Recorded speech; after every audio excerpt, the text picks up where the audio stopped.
Good morning students, I am Anurag Maurya from Anu educational video channel. पिछले video में हम लोगों ने विल बी और शैल बी के बारे में पढ़ा। इस वीडियो में हम लोग सिंपल सेंटेंसेस के फ्यूचर पार्ट 2 जिसमें हम लोग विल हैव शैल हैव के बारे में पढ़ेंगे। पहचान: ऐसे वाक्यों के अंत में पास होगा, में होगा, भाई बहन दोस्त होंगे आदि शब्द आते हैं। अब हम लोग अफर्मेटिव सेंटेंस के स्ट्रक्चर को देखेंगे। पहला स्ट्रक्चर इसमें है सब्जेक्ट ही सी इट तथा सिंगुलर नाउन यू दे तथा प्लूरल नाउन। जब सब्जेक्ट इसमें से कोई होगा तो उस सब्जेक्ट के बाद विल हैव लगेगा, फिर उसके बाद ऑब्जेक्ट या कॉम्प्लीमेंट लगेगा। और सब्जेक्ट अगर आई भी रहेगा तो सब्जेक्ट के बाद शैल हैव लगेगा और ऑब्जेक्ट या कॉम्प्लीमेंट रहेगा। अब इस स्ट्रक्चर को हम लोग एग्जाम्पल से समझेंगे। पहला एग्जाम्पल है मेरे पास एक कार होगी, तो मेरे का आई हो जाएगा। और स्ट्रक्चर में हम लोग देखते हैं कि जब सब्जेक्ट आई रहेगा तो उसके बाद शैल हैव और उसके बाद ऑब्जेक्ट या कॉम्प्लीमेंट लिखा जाएगा।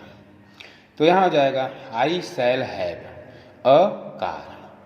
दूसरा है हमें वर्ष के अंत तक सफलता मिलेगी या हमारे पास वर्ष के अंत तक सफलता होगी। तो इसका हमें की अंग्रेजी होती है वी। तो हम लोग स्ट्रक्चर में देखते हैं कि सब्जेक्ट जब वी रहेगा तो उसके बाद शैल हैव लिखा जाएगा, फिर ऑब्जेक्ट या कॉम्प्लीमेंट लिखा जाएगा। तो यहाँ हो जाएगा वी शैल हैव सक्सेस। सबसे पहले बनेगा कि हमारे पास सफलता होगी, इसकी अंग्रेजी सबसे पहले बनेगी। तो हो जाएगा वी शैल हैव सक्सेस, फिर वर्ष के अंत तक, फिर यहाँ से बनेगा by the end of the year. तीसरा एग्जाम्पल है उन लोगों के पास काम होगा। तो उन लोगों का अंग्रेजी होती है दे। और स्ट्रक्चर में हम लोग देखते हैं कि जब सब्जेक्ट दे रहेगा तो उसके बाद विल हैव लगेगा, फिर उसके बाद ऑब्जेक्ट या कॉम्प्लीमेंट लिखा जाएगा। तो इसका ट्रांसलेशन बनेगा दे विल हैव वर्क। चौथा है तुम्हारे पास कुछ होगा। तो तुम्हारे पास कुछ होगा, यहाँ पे हो जाएगा तुम्हारे का होगा यू। और स्ट्रक्चर में हम लोग देखते हैं कि जब सब्जेक्ट यू रहेगा तो उसके बाद विल हैव लिखा जाएगा, फिर उसके बाद ऑब्जेक्ट या कॉम्प्लीमेंट लिखा जाएगा। तो इसका बनेगा यू विल हैव समथिंग। कुछ का होता है समथिंग। पांचवा है मेरी अलमारी में बहुत सारी किताबें होंगी। तो मेरी अलमारी, इसका हो जाएगा माई अलमीरा। तो ये सिंगुलर नाउन की तरह है। तो स्ट्रक्चर में हम लोग देखते हैं कि जब सब्जेक्ट सिंगुलर नाउन रहेगा तो उसके बाद विल हैव लगेगा, फिर उसके बाद ऑब्जेक्ट या कॉम्प्लीमेंट लिखा जाएगा।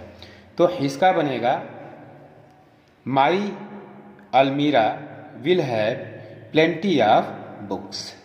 अब नेक्स्ट एग्जाम्पल इसमें है सीता के 3 भाई होंगे। तो सब्जेक्ट है सीता। स्ट्रक्चर में हम लोग देख चुके हैं कि जब सब्जेक्ट सीता रहेगा तो उसके बाद विल हैव लिखा जाएगा, फिर इसके बाद ऑब्जेक्ट या कॉम्प्लीमेंट लिखा जाएगा। तो इसका बनेगा सीता विल हैव 3 ब्रदर्स। सातवां है उस गिलास में दूध होगा। तो उस गिलास का है दैट ग्लास। ये सिंगुलर नाउन की तरह है। तो हम लोग पीछे स्ट्रक्चर में देख चुके हैं कि जब सब्जेक्ट सिंगुलर नाउन रहेगा तो उसके बाद विल हैव लगेगा, इसके बाद ऑब्जेक्ट या कॉम्प्लीमेंट लिखा जाएगा। तो इसका बनेगा that glass will have milk. अब हम लोग निगेटिव सेंटेंसेस का स्ट्रक्चर देखेंगे। सब्जेक्ट अगर ही सी इट तथा सिंगुलर नाउन यू दे तथा प्लूरल नाउन रहेगा, सब्जेक्ट इसमें से कोई रहेगा तो उसके बाद विल, फिर इसके बाद नॉट, फिर है, फिर ऑब्जेक्ट या कॉम्प्लीमेंट लिखा जाएगा। और सब्जेक्ट अगर आई वी में से कोई रहेगा तो उसके बाद शैल लिखा जाएगा, फिर उसके बाद नॉट, फिर हैव, फिर ऑब्जेक्ट या कॉम्प्लीमेंट लिखा जाएगा। इसको हम लोग एग्जाम्पल से समझते हैं। पहला एग्जाम्पल है, उस किचन में नल नहीं होगा।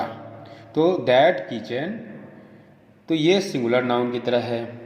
हम लोग सब्जेक्ट में देखेंगे कि अगर सब्जेक्ट सिंगुलर नाउन है तो उसके बाद विल लगेगा, फिर इसके बाद नॉट, फिर है, फिर ऑब्जेक्ट या कॉम्प्लीमेंट लिखा जाएगा। तो इसका हो जाएगा that kitchen will not have a tap. दूसरा है एग्जाम्पल, तुम्हारे पास खाने के लिए कुछ नहीं होगा। तो तुम्हारे की अंग्रेजी यू हो जाएगी। और हम लोग स्ट्रक्चर में देखते हैं कि जब सब्जेक्ट यू रहेगा तो उसके बाद विल लिखा जाएगा, फिर उसके बाद नॉट, फिर हैव, फिर ऑब्जेक्ट या कॉम्प्लीमेंट लिखा जाएगा। तो इसका हो जाएगा यू विल हैव नथिंग, क्योंकि कुछ नहीं का नथिंग हो गया, इसलिए विल नॉट नहीं लिखा गया। You will have nothing to eat. अब तीसरा एग्जाम्पल है, उस स्कूल में 5 शिक्षक नहीं होंगे। तो उस स्कूल का हो जाएगा दैट स्कूल। ये सिंगुलर नाउन की तरह है। तो स्ट्रक्चर में हम लोग देखते हैं कि सब्जेक्ट जब सिंगुलर नाउन रहेगा तो उसके बाद विल, फिर नॉट, फिर हैव, फिर ऑब्जेक्ट या कॉम्प्लीमेंट लिखा जाएगा। तो इसका बनेगा that school will not have 5 teachers. चौथा है, हमारे पास कोई समस्या नहीं रहेगी या हमारे पास कोई समस्या नहीं होगी। तो हमारे का भी होता है। और स्ट्रक्चर में हम लोग देखते हैं कि जब सब्जेक्ट वी होगा तो उसके बाद शैल लिखा जाएगा, फिर उसके बाद नॉट, फिर है, फिर ऑब्जेक्ट या कॉम्प्लीमेंट लिखा जाएगा। तो इसका बनेगा B shall not have any problem. अब हम लोग एग्जाम्पल देखते हैं। रोगी को राहत नहीं मिलेगी या रोगी को राहत नहीं होगी। तो रोगी का हो जाएगा द पेशेंट। तो ये जो है सिंगुलर नाउन की तरह है। तो हम लोग पीछे स्ट्रक्चर में देख चुके हैं कि जब सब्जेक्ट सिंगुलर नाउन रहेगा तो उसके बाद विल नॉट हैव, फिर ऑब्जेक्ट या कॉम्प्लीमेंट लिखा जाएगा। तो the patient will not have comfort या the patient will not have relief. छठवां है, तुम्हारे पास मेरे लिए समय नहीं रहेगा या तुम्हारे पास मेरे लिए समय नहीं होगा। तो तुम्हारे की अंग्रेजी यू होगी। और पीछे स्ट्रक्चर में हम लोग देख चुके हैं कि जब सब्जेक्ट यू रहेगा तो उसके बाद विल, फिर इसके बाद नॉट, फिर इसके बाद है, फिर इसके बाद ऑब्जेक्ट या कॉम्प्लीमेंट लिखा जाएगा। तो इसका बनेगा you will not have time for me. पहले इसका बनेगा कि तुम्हारे पास समय नहीं होगा, तो you will not have time, फिर मेरे लिए फॉर मी। तो बच्चों आज यहीं तक। अगर आपको मेरा ये वीडियो पसंद आता है तो इसे लाइक करें, सब्सक्राइब करें तथा घंटी का बटन दबाएं, जिससे कोई वीडियो हम अपलोड करें तो आप तक पहुंच जाए। धन्यवाद।